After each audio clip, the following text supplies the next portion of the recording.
Good morning, everyone. Today we're checking out a brand new video from the Food Theaters about how restaurants have been tricking you and owning billions with this one simple lie. Let's see what it is because You are being served up lies. Restaurants let's go. have been using the power of their plates and your brain against you to make you spend more money. But let me tell you, it's the ones you'd least expect that are coming for your wallets.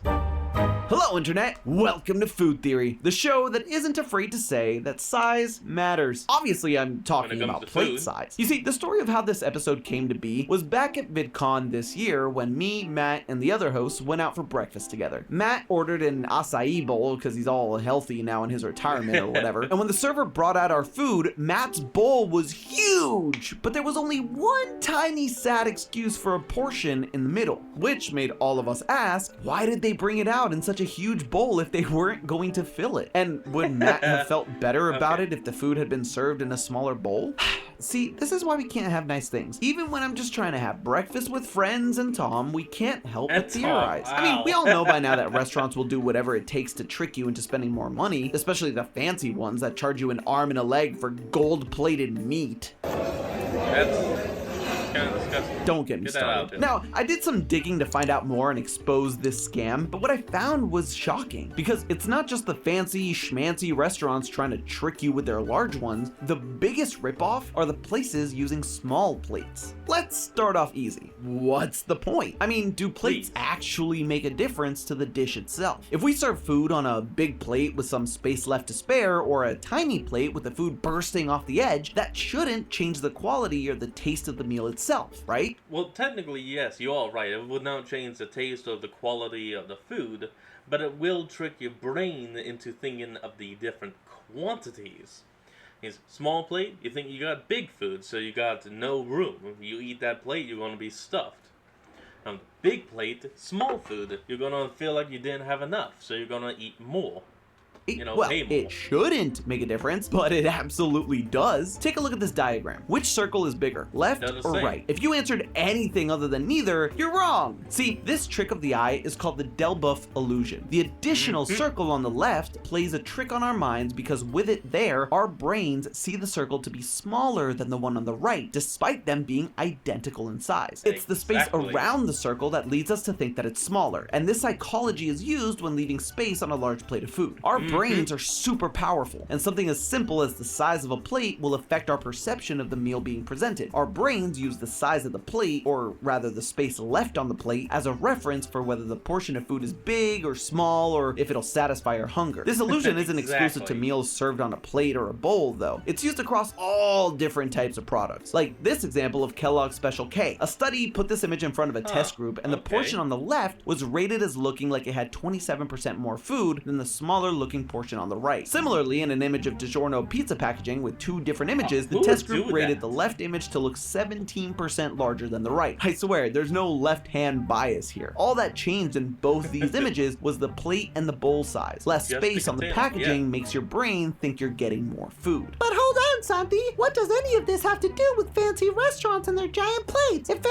You know what? I'm not gonna do that. Yeah, If don't do anything, the the voice. Delboeuf Just illusion talk. would mean these tiny portions on a large plate would leave the customer feeling ripped off. Are the portions actually teeny tiny, or is it the excessively large plate tricking us again? Well, It's disembodied voice in my head. This time, it's a bit of both. Fine dining Oh, it's restaurants both. typically use more high quality ingredients than your average Heck yeah, eatery, that and makes this kind of sense. quality costs money. To keep ingredients as fresh as possible, deliveries have to be made more frequently, and because these places need the food to arrive more quickly, that express service could cost more as well. Plus, more labor-intensive methods are used to produce each plate. All this added expense results in the portions needing to be smaller to outweigh the cost of production. So yes, the portions are definitely smaller, but there's something else at play here. See, these establishments are using the psychology of the large empty space to their advantage. They make the smaller portions an experience by focusing more intensely on what little food they do put on the plate. There's a world-renowned chef, Thomas Dennis Keller, who actually described this as a culinary law of diminishing returns. And this guy knows what he's talking about. His restaurant, the French Laundry, weird name, chef, just BT dubs, is considered one of the best in the world. Essentially, he says the most compelling part of a dish are the first 3 or 4 bites. First bite, you're getting into it. The second, you start to really discover the rest of the flavors. And by the third and fourth, you have maximum enjoyment. After that, it just kind of wanes away. You've already had the culinary peak. So a visually smaller portion of food encourages customers to savor every bite, meaning the customer is paying closer attention to the quality of the food as they eat it. And chefs use the plate psychology to create a statement that this meal is going to be of high quality and packed with flavor. Unlike a sports bar that serves a basket overflowing with fries that focuses on you believing you're getting as much food as possible for what you pay for, the fancy places thrive on the meal being an experience, not just eating to fill you up. And let's face it, if they're trying to trick you with the big plates and small portions, it's the worst trick in the world. Because if anything, your brain is telling you you're getting less food, not more, for what you pay. It's not really a ripoff. I mean, $400 meal, you decide if that's a ripoff, but at least they're doing it to your face. So let's focus on the rest of the giant plate and not the portion now. The empty spacing is known as white space in the culinary industry, and it's one of the many techniques used to make our brains believe that what you're about to eat is some serious class A food. Sometimes the space on the plate isn't left to waste at all. You may have seen some photos where plates have a drizzling of sauce around them, or the food is arranged in a very deliberate and delicate way. You might think this kind of presentation doesn't make a difference, but you'd be surprised. A study by Oxford psychologist Professor Charles Spence showed how a well-presented dish actually enhanced the perceived taste of the dish. Even the color of the plate the meal is presented on affected the person's experience. Other techniques, like the use of vibrant colors, garnishes, and the careful placement of each component of the meal, all create the perception of high quality in our minds, and therefore we actually perceive the food as tasting better. If you're still skeptical about whether this makes a difference, try it at home with your friends and family. In a different study, customers were served the exact I was thinking that exact same thing. same meal. Sauteed chicken breast, brown rice pilaf, and sauteed green beans on a round white china plate. One night, the dish was served very neatly, like we've been discussing, and the following night, the meal was served in a way that looked more like you might do it at home, just a spoonful of food dumped right on the plate. Customers said they preferred the well-presented dish overall, and when asked to review each component of the dish, those with the well-presented plate praised the taste of each part way more than those who had the average plated meal. So go ahead and try this trick for yourself. You might spend longer in the kitchen carefully presenting your meal, but everyone will believe it tastes better and you'll be the talk of the town. You're welcome, thank me later. What's important here is our eyes tell us that the food is better more so than our taste buds, even when the meal may be the exact same. And this is where things get interesting, because outside of the top 0.5% of restaurants that truly do try and make the meal an experience, most places are using our own brains against us to create an illusion of a better, more high quality experience, without it actually being a better, more high quality experience. Matt's acai bowl literally tasted better than it was because it got served on a repurposed UFO. It doesn't mean it was necessarily good, but the restaurant did everything it could to fool him into thinking it was, and charging him way more than an acai bowl should cost. Point here being that if you're not how much did they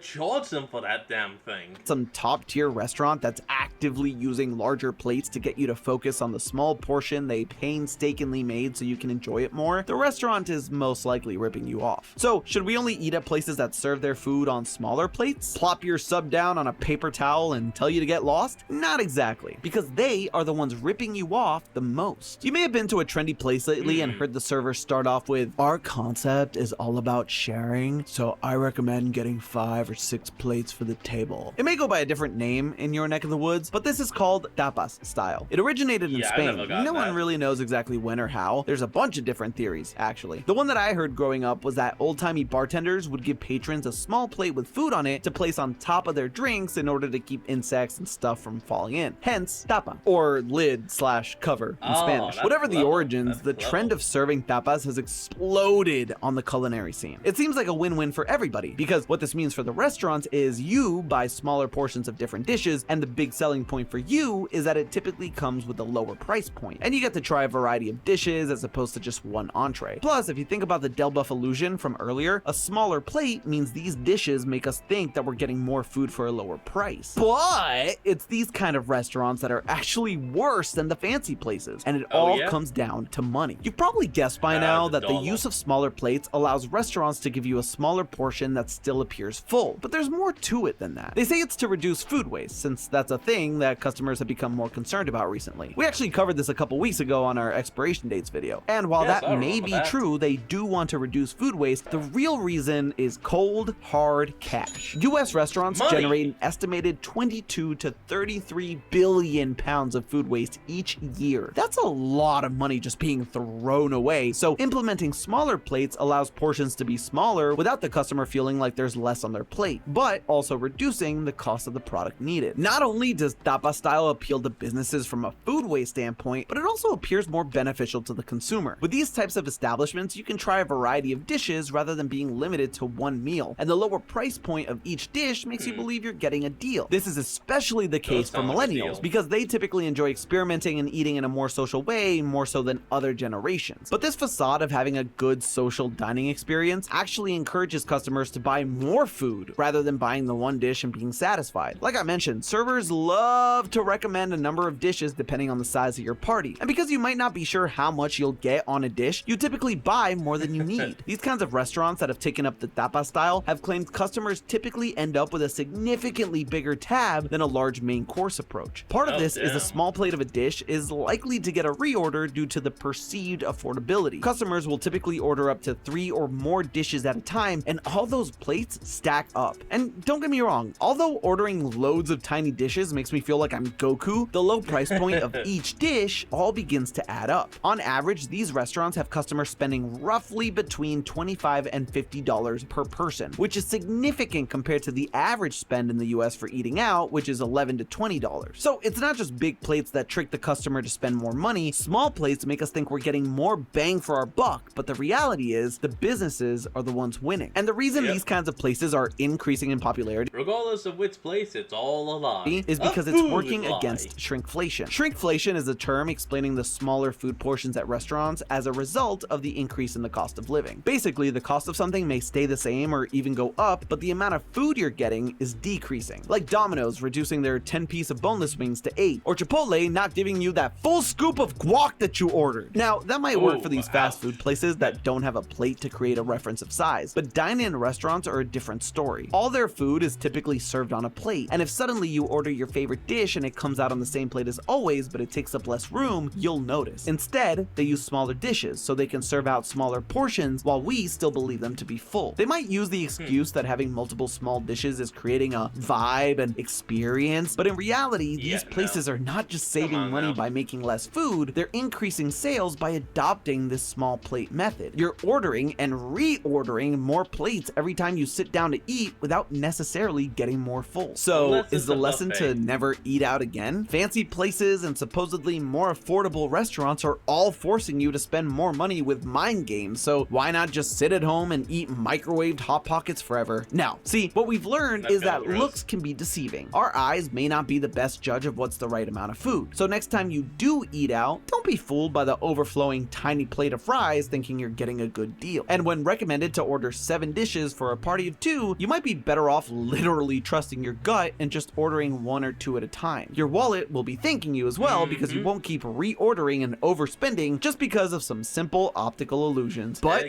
Exactly. that's just a theory. A food theory. Bon appetit.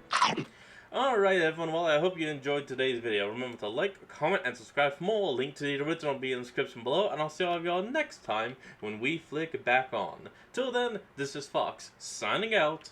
Peace.